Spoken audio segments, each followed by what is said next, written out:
Welcome to World of Monsters, and thank you for watching All About the Hydra Part 1. Welcome to Part 2, where I discuss the strengths and weaknesses, how to deal with the Hydra, a bit more about the ecology, the power level, comparing it to other monsters out there, similar beasts, and movies that feature the Hydra.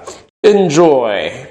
Strengths and weaknesses. The strengths include tail whip, poisonous breath and spit that could immobilize and kill opponents with major hellish suffering before death, and the Hydra having the ability to do so within 10 feet of its opponent. Of course, depending on the size of the Hydra and the opponent. Don't forget, venomous, but don't confuse that with poison. Possibly the Hydra was simply poisonous, having poisonous saliva and blood that would cover the teeth, but not having any venom glands. Something to think about as well. As mentioned before, I would treat the entire creature as being poisoned, inside and out, from the tip of its tongue to the tip of its tail to the tip of every claw if your Hydra does indeed have claws. Quick regeneration, extremely fast regeneration at that. Suffocation, if it's related to the pythons, it could also suffocate you. And by the way, stinging your neck and body with its poisoned scales as it does so.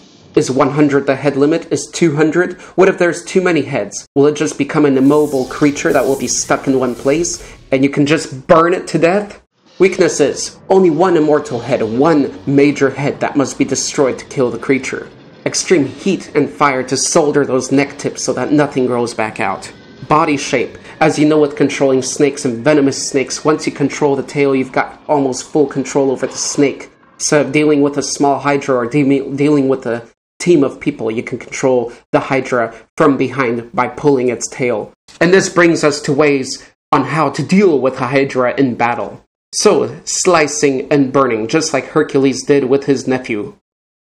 That Hercules. I can't brag that I've taken down my own Hydra, but I can tell you I've gotten one of its heads. And let me tell you what, it is not an easy task. Not an easy task. Not when all that gas and spit and it's all raining acid everywhere. It's not a fun time with Hydra.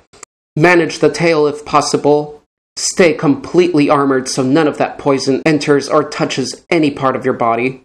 And we're talking about the face and breathing as well. Cover your face with some armor and a cloth. I suggest a helmet so that you have extra breathing room so that the cloth doesn't completely suffocate you itself. So a combination of a helmet and face mask and a cloth to keep any gases and breath from entering your system.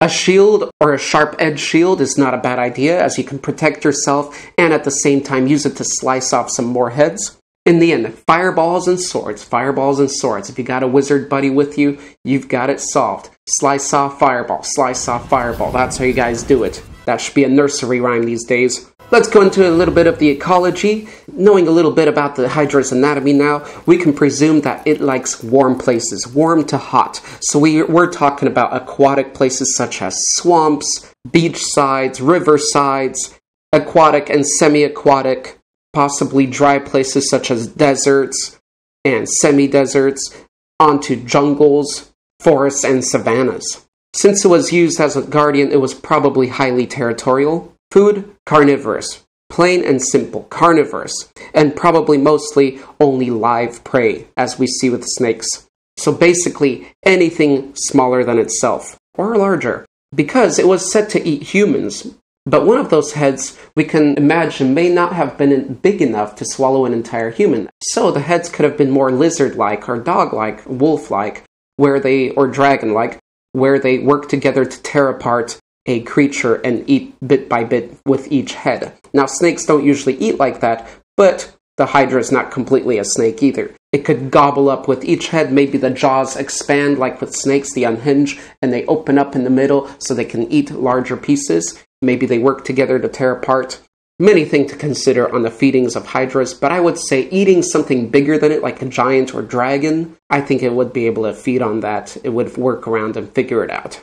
As far as the young, we can imagine the young could be born alive, such as we see with boas, or they could be egg-bearing. Also, there is the concept, such as we see in the D&D world, where the Hydras are actually asexual, and the offspring actually develop in parts of those numerous heads. If those numerous heads remain long enough, A fetus will develop under it, and eventually that neck and head part will disconnect from the entire Hydra to create a new baby Hydra. So that answers our questions whether there is a limit to how many heads a Hydra can have. Because if it would just have too many, finally those heads would slither away with little cute sperm-like, snake-like body parts behind them, and then continue to grow and develop into mirroring monstrosities of the mother or father. What are asexuals? The parent. Allies, enemies, and factions. Well, historically we know it was factioned with Hera, as she did bring forth the Hydra. But really I would say there are no allies of this creature, as it is just simply a predatory beast. Would it work with other Hydras in hunting? I would probably say not, as it being highly territorial. It's possible, although with the many heads on one body, you can really help that to conclude that it was very, very territorial. And then again, it's a beastie with instinctual and simple survival behaviors. Live, eat, and breed. Power level: 1 being a caterpillar, 5 being a healthy chimera or chimera, and 10 being a divine, all-knowing being, omnipresent. I would say that after summoning up all of these ideas that we've talked about and size possibilities, I would give it a 6. Great opponents being dragons to it. A 6. Let's talk about some similar beasts finally. We got the Orthros, or Orthos, a 2-headed serpent-tailed dog, which was associated with the Hydra. The Nemean lion, which was possibly a sibling. The Cerberus, a sibling and reptilian in nature. Look at the original concepts of this creature. The worm, and I'm talking WURM worms, as there are many sorts of worms, but I'm talking about worms, the reptilian version of the WURMS. Then we have the Ladin, It was a serpent-like dragon with multiple heads. The mythical Python, or Python. Scylla, or Skyla, but this is more entering the realm of deities, not simple beasts. The Divine Guardian from Pathfinder. Hiphelis from Pathfinder. Julungali from Pathfinder. Nikar, or Nikar, from Pathfinder, Seps from Pathfinder, Nagas, also from D&D and from Legend, the Salamander from D&D lore as having the fired up snake-like body, and King Ghidorah. Movies, we got 1963, Jason and the Argonauts. We got a great battle in there. 1994, Hercules and Amazon Women. Check out those opening up frilled necks. Very cool concept. 1997, the animated Disney Hercules movie. 2009, a sci-fi original, Hydra, The Lost Island. 2010, Percy Jackson and the Lightning Thief. Another great representation of the creature.